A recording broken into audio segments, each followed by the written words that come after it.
नमस्कार मंडळी, माझं नाव आहे श्रवण आणि येस, थिएटरबद्दल गप्पा मारायच्या असतील किंवा थिएटर कलाकारांच्या एकदम इंटरेस्टिंग गोष्टी जाणून घ्यायच्या असतील तर ते सगळे इथे होणार आहेत. कारण मी आज आहे इथे NCPA मध्ये, जिथे होतोय Pratibimb Marathi Natyotsav. Do you want to see the magic? चला दाखवतो. How do you manage to look so young steel?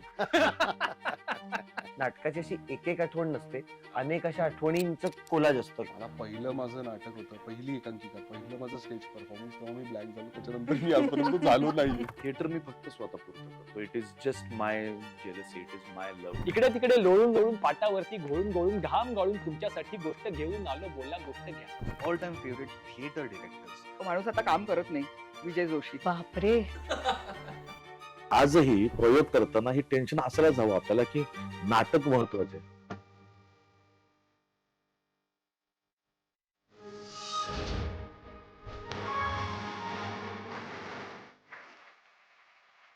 Theatre Tez by Zee theatre मध्ये तुमचं खूप खूप स्वागत आहे. माझं नाव आहे श्रवण. येस, NCPA मध्ये आहोत आणि प्रतिबिंब मराठी नाट्योत्सव 2024 सुरू आहे. आणि आज माझ्या सोबत आहे the one and only the legendary Vijay Kenkre sir. Sir, सर्वात आधी तर पुन्हा एकदा हात. थँक्यू. आहे म्हणजे मला हा असा पहिलाच प्रश्न तुम्हाला विचारायचा वाटतो. Yes. 40 years in this industry. Okay, more than 40 years मला असं नाही, वाटतं. 40 40 years. 42. How do you manage to look so young still? मला वाटतं याच सगळं क्रेडिट माझ्या प्रोड्युसर्सना, माझ्याबरोबर काम करणाऱ्या ऍक्टर्स नाही, basically male actors, female actors आणि प्रोफेशनल थिएटर मध्ये मॅनेजर्स नाही. ती सगळी इंडस्ट्री मॅनेज करतात. बट नाही sir, you are there for a reason. म्हणून आम्हाला असे छान छान प्लेस बघायला मिळतात अरे. सर. आणि तुमचे प्लेस बघून आम्ही अजून असे पाठी जातो. आणि आज मला असंच टाइम ट्रॅव्हल मध्ये जायचंय सर तुमच्यासोबत. कारण असं कधी कधी असतं ना सर की आय विश मी त्या एरामध्ये असतो. अरे नाही. लाईक ते मला वाटते बिंग 90s किड, मला असं वाटतं की आय विश मी त्या एरामध्ये असतो. पण नाव आय एम रिव्हिजिटिंग दॅट एरा असं मला वाटतंय. सर, सुरुवात कुठून करू मला कळत नाहीये. But yes, correct me if I am wrong, last year तुम्ही मोर देन 100 प्लेज डिरेक्ट केले. लाईक कम्प्लीट केले. आणि असं काउंट काय सर? 107. वाव. 106 असं. पण तो फक्त नंबर आहे. पण मी एक सांगतो, मगाच्या तुझ्या प्रश्नाचं उत्तर काय झालं. आम्ही जेव्हा नाटक सुरुवातीला करत होतो ना, त्यावेळेला आम्ही संस्थांमधनं वगैरे नाटकं करून टूर्स केल्या, नाटकं केली हा. प्रोफेशनल. आणि आम्ही जेव्हा 40-45च्या पुढे गेलो ना, त्यावेळेस मुंबईमध्ये, पुण्यामध्ये, सगळीकडे महाराष्ट्रात 7-8 युनिव्हर्सिटीजमध्ये ड्रामा डिपार्टमेंट सुरू झाले. ओके. आणि ते ड्रामा डिपार्टमेंट सुरू झाल्यानंतर तिथे बहुतेक ठिकाणी आम्ही शिकवायला जायला लागलो. आणि शिकवायला जायला लागल्यानंतर तू नेक्स्ट जनरेशन बरोबर काम करतो. आणि नेक्स्ट जनरेशन बरोबर काम केल्यानंतर ते तुला आतून इतकी ऊर्जा देतात की तुला यंग राहण्याशिवाय पर्याय नाही. मला असं वाटतं की ते टीचिंग एक्झॅक्टली. चा जो एक्सपिरियन्स होता ना त्या मुलांबरोबर, दॅट इज फिनॉमिनल. शिकण्याचा आणि शिकवण्याचा सर तो दोन्ही त्या दोन्ही मुलांकडनं मी शिकतही होतो ना, हो. कारण मी शहरातला माणूस आहे. ती हा. मुलं विशेषतः पुणे विद्यापीठातली कुठून कुठून गावातनं महाराष्ट्राच्या येतात. तर कम्प्लीट Exactly. त्यांचा पर्स्पेक्टिव्हच सगळ्या गोष्टींकडे बघण्याचा निराळा. Very interesting experience. म्हणजे त्याचं दुसरं उत्तर तेही आहे. आपण जर ऑफकोर्स जरा पास्ट मध्ये जाऊयाच, पण आता प्रेझेंटली आपलं एक छान प्ले आहे विच इज कॉल्ड पत्रापत्री. आणि मला त्याच्याबद्दल जर गप्पा मारायचं Yes. कारण तुम्ही आणि दिलीप सर दोघही एकदम लेजेंडरी आहात फॉर शुअर. आणि खास करून आपल्या मराठी थिएटर कल्चरसाठी तर आहातच सर. सर, बघितलं मी एक वेगळाच ऍटमॉस्फिअर आहे, एक वेगळाच सेटिंग आहे. There are caricatures all over. Exactly काय आहे सर? दिलीप प्रभावळकरांबरोबर मी भरपूर 7-8 नाटकं केली. त्यामुळे त्यांच्याबरोबर काम करण्याचा नुसता एक्सपिरियन्स नाही, तर इंटरॅक्ट करायचा एक्सपिरियन्स. बँटर त्यामुळे म्हणजे हलकं बँटर पण असेल. तर त्यामुळे म्हणून. हा नाही, त्यामुळे ते कसा विचार करतात ते मला माहिती आहे. हम्म. तर हे पत्रापत्री हे त्यांनी लिहिलेलं पुस्तक आहे. ओके. ते राजहंस प्रकाशनने काढलं आणि त्याला काही साहित्याचे पुरस्कार मिळाले. तर मी ते आधी ना ते कॉलम लिहित होते. ओके. ते कॉलम मी तेव्हा वाचले नव्हते. मी त्याचं पुस्तक झाल्यावरच वाचलं. तर थोडीशी मजेशीर गोष्ट अशी की सोलापूरला एका साहित्यातल्या म्हणजे तिकडे पुरस्कार देतात ते पुरस्कारामध्ये दोन पुस्तकांना पुरस्कार होते. हम्म. एक प्रभावळकरांचं पत्रापत्री आणि दुसरं मी लिहिलेलं त्यांची नाटकं वेस्ट एंड वाया ब्रॉडवे. ओके. तर तिकडे खरं तर ती मी वाचलं आणि म्हटलं हे फार इंटरेस्टिंग आहे. तर ही मी कधीची गोष्ट सांगते 2012. तर हा इतका मध्ये वेळ गेला. हम्म. तर मला असं वाटलं की त्याच्यातली जी पत्र आहेत बेसिकली हे पत्र वाचन आहे ओके. आणि त्यात थोडीशी व्हिज्युअल एनॅक्टमेंट आहे. तर दिलीप प्रभावळकर ऍक्टर असल्यामुळे ना त्यांनी ती पत्र लिहिताना त्याच्यात हिडन परफॉर्मन्स आहे असं हम्म. मला ती पत्र वाचल्यानंतर वाटलं. त्यातली आम्ही 5 आत्ता परफॉर्म करतो ओके. पण ती जवळपास 11 आहे. ओके. म्हणजे कदाचित आम्ही काही प्रयोगात ह्याच्या जागी ते त्याच्या जागी अच्छा. ते असंही करू. आणि जसं मी म्हटलं तसं की SMS व्हॉट्सअप वगैरेच्या काळामध्ये पत्र लिहून जो पर्सनल टच Touch आहे एक म्हणजे आहे. तुम्ही एकमेकांच्या समोर नसलात तरी हो. तो पर्सनल टच म्हणजे मला असं वाटतं की आपण व्हिडिओ कॉल करतो नाही पण मी व्हिडिओ कॉलने आता नॅशनल स्कूल ऑफ ड्रामाच्या मीटिंग्स करतो आम्ही तर नाही तितकी कम्फर्ट लेवल आहे जे जे भेटून प्रत्यक्ष आपल्याला भेटतं. एक्झॅक्टली.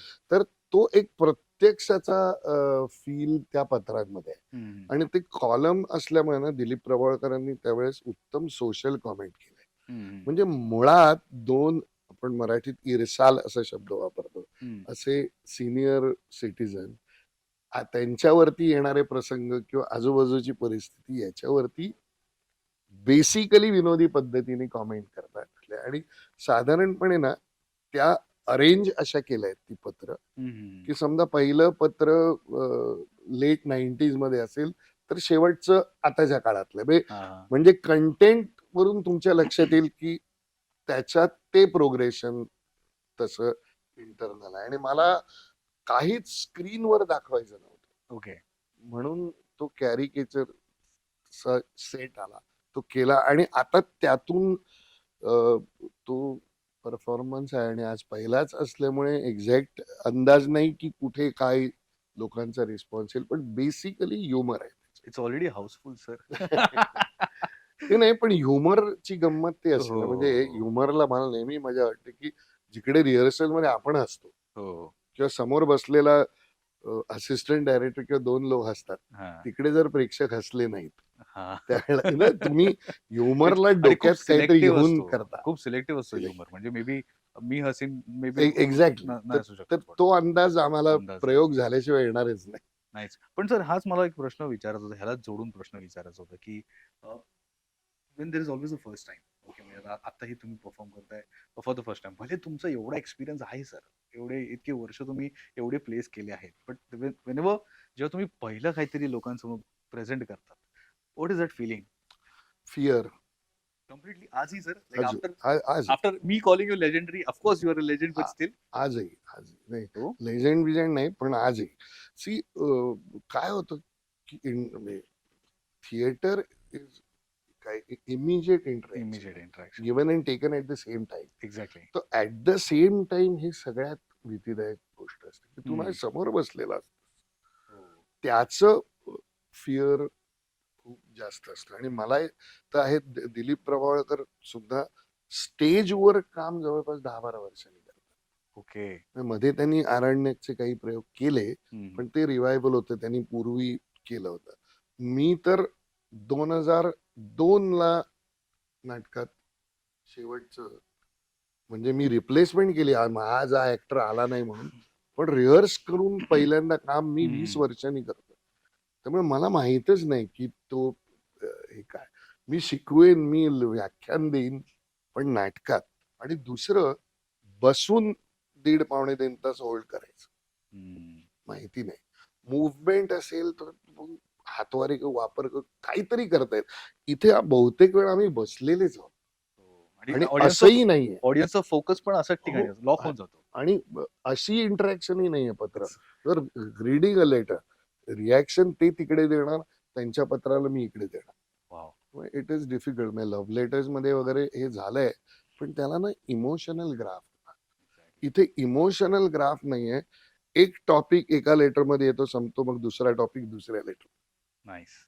त्यामुळे ते डिफिकल्ट आहे.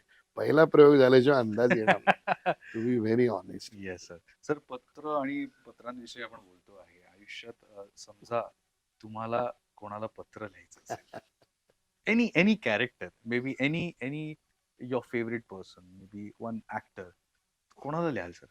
ऍक्टरला रिस्ट्रिक्ट केलंच तर मार्लन ब्रँडो. ब्रँडो नाही, पण हे केलं. आणि इतर याच्यात केलंच तर सुनील गावस्कर. हो. अर्थात मी त्यांना पर्सनली भेटून बोलू शकतो. Exactly, why? पण तरी का? तरी त्यांना म्हणजे मी फॅन आहे हो? ऑफकोर्स. आणि मग लिटरेचर मधले सुद्धा खूप लोक आहेत. म्हणजे मला Nice. कोणाशी इंटरॅक्ट करायला आवडलं असतं तर माझे अत्यंत आवडते कवी बालकवी हम्म.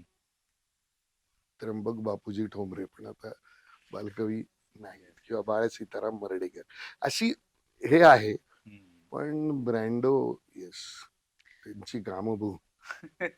पण सर मी बरेच इंटरव्ह्यूज वगैरे बघितले होते तुमचे, आणि काही कुठून तरी असे एक रिसर्च टीम आहे छोटीशी आपली, ती कुठे ना कुठेतरी मदत करत असते मला. तर मला असंच माझी एक इंटरने तिने मला सांगितलं लगेच की सरांना हा विचारच प्रश्न की theatre happen for a reason और it was an accident sir? Accident. Why sir? मी म्हणजे माझ्या घरी म्हणजे नाटक आहे. एक्झॅक्टली घरातच एवढी आई युनिव्हर्सिटी वडील मावशी म्हणजे सुधाकर मर्ढेकर सगळे, आत्या सगळे. माझे हा. आजोबा साहित्य संघ सुरू केलं. पण बेसिकली मी खूप नाटकं पाहिली माझ्या लहानपणी साहित्य संघात. आमच्या शाळेत एक मास्तर होते कुलकर्णी म्हणून, माझ्या शेजारचा मुलगा माझ्याशी बोलत होता, तर त्यांनी त्याला डस्टर, त्यावेळेस मुलांना मारायची पद्धत होती, तर डस्टर फेकला. तो दचकून त्याने बघितलं, तेव्हा ते म्हणाले होते, अरे त्याच्याशी काय बोलतो, तो पुढे जाऊन नाटकातच जाणार आहे, तुझ्या करिअरचं बघ काय होईल ते. हा. तो वर्गात गप्पा मारतो. म्हणजे त्यांनी हा. प्रेडिक्ट केलं होतं बहुधा त्या. पण ऍक्च्युअली असं झालं की आई वडील नाटकाच्या निमित्ताने ना भेटायचेच नाही. ओके. त्यामुळे मी आजी, आमच्या घरी एक जानू नावाचा 40 वर्ष एक माणूस काम करत होता, मी त्यांच्या बरोबरच वाढलो. त्यामुळे मनात हे होतं की काही करेन पण नाटक नाही करणार. आणि त्याच्यानंतर डोक्यात होतं चार्टर्ड अकाउंटंट व्हायचं. ओके. सीए एंट्रन्स पास झालो. मग मी ICW ची इंटरमिजिएट पण दिली होती. हे सगळं डोक्यात होतं. पण ऍक्सिडेंट असा झाला की, आणि मी रेग्युलर क्रिकेट खेळायचो तेव्हा. त्यामुळे I was about to come. तुम्ही तर क्रिकेटमध्ये ते माझं हे सगळं होतं. काही करीन पण नाटकात येणार नाही असं त्यावेळेस होतं. आणि काही कॉलेजमधल्या मित्रांनी ढकललं आणि मी नाटक केलं, आणि दॅट वॉज अ डिझास्टर. त्याच्यानंतर मी ऍक्च्युअली नाटकात आलो लक्ष्मीकांत बेर्डेमुळे. तो माझा मित्र गिरगावात साहित्य. त्यामुळे त्यांनी मला पुरुषोत्तम बेर्डेकडे पाठवलं.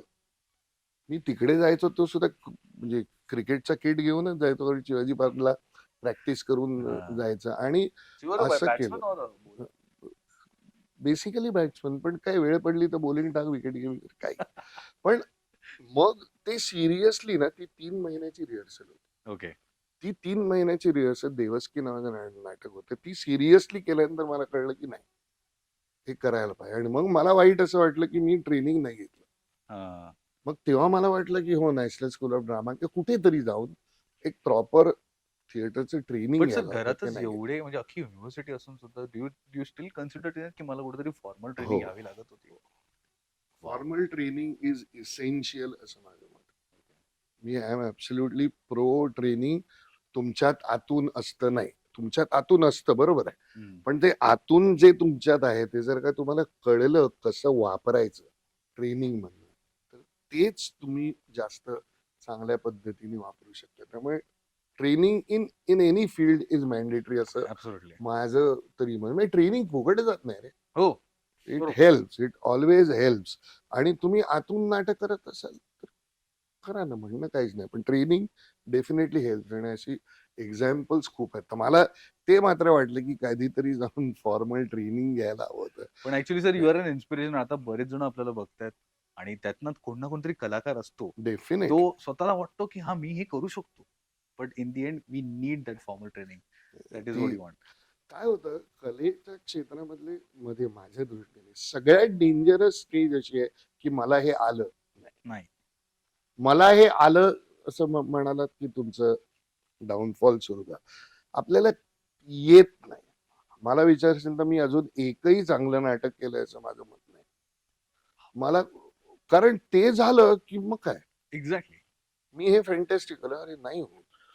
आणि हे आम्हाला ते तू मात्र आहे की त्यावेळेला आम्ही कापड मराठीत कानपीच काय म्हणतो तसे द्यायला तुझ्या आजूबाजूला माणसं लागतात. हो. तर त्यावेळेस तशी माणसं आजूबाजूला होती. हम्म. त्यातला महत्वाचा माणूस पंडित सत्यदेव दुबे. हम्म. करते रहो बहुत खराब काम करोगे करते रहो मैं बहुत गालियां दूंगा तुमको फिर भी मैं ये कहूंगा कि साला नाटक किया तुमने. तर हा जो एक भाग होता ना एक कानपीच काय करतोय घाणेरडा आहे पण करत राहा. हम्म. कधीतरी बरं करशील. Nice. नाही मग True, असंख्य true. घरी वडील नंतर विजयाबाई मेहता किंवा पु ल देशपांडेंबरोबर एनसीपी येतच नोकरी केली अशोक रानडे वगैरे. तर ही सगळी मंडळी. आणखीन एक माणूस फार महत्वाचा होता नाटक करत राहण्याच्या दृष्टीने तो म्हणजे विजय तेंडुलकर. जर त्यांच्याशी कोणाची इंटरॅक्शन झाली असेल तर विजय तेंडुलकरां इतका चांगला लिसनर मी पाहिला नाही. ते उत्तम ऐकायचे आणि Okay. ते बघून डोळ्याने तुमचा एक्सरे काढायचे. हो. आणि तो जो एक्सरे काढताना आपल्याला लक्षात यायचं की आपल्याला इंट्रोस्पेक्शनची गरज आहे. आपल्याला खूप काही करायचं. म्हणजे मला तेंडुलकर गेल्यानंतर बरेच दिवस आठवत राहिले ते त्यांचे डोळे. ते ज्या पद्धतीने बघायचे. तर ही जी आपल्यावर नजर ठेवणारी माणसं असतात ना हम्म. ती माझ्या दृष्टीने फार महत्वाची असतात. तर त्यामुळे कुठल्याही कलाकाराने हे समजू नये की मला आलं असं ते येत नाही. सर म्हणजे do you think destiny has worked with you और do you believe in destiny? I don't actually. Never ever thought. कारण बरेच जण म्हणतात ना की यार नसीब में होगा वो देख लेंगे या फिर.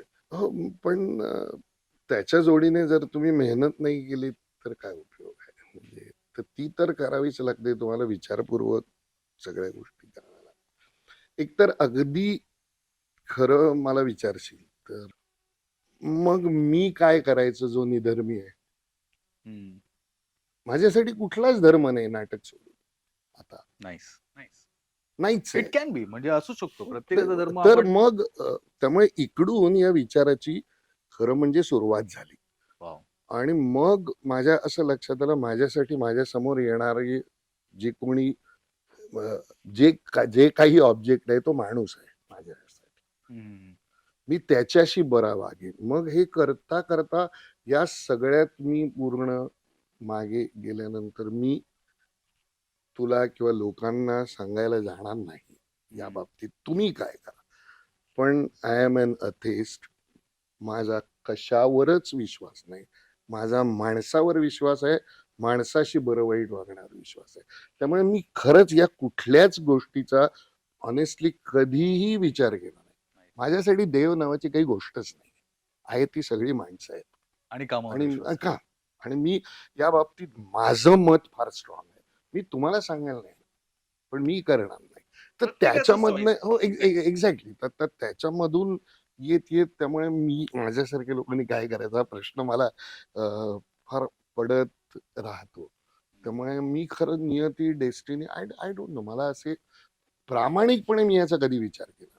पण म्हणजे मी काही कोणाला सांगायला जात नाही. ज्याला त्याला ज्याचं त्याचं. I completely believe you sir because life is full of surprises.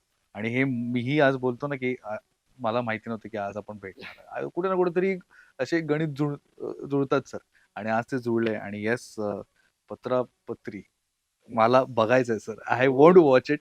आणि I am really excited for it. जाता जाता सर आपली ऑडियन्स आहे. आपले झी थिएटरचे सगळे रसिक प्रेक्षक आहेत.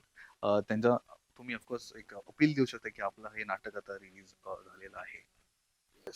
आमचं अभिवाचन दृक आविष्कार असं आम्ही त्याला वापरलंय.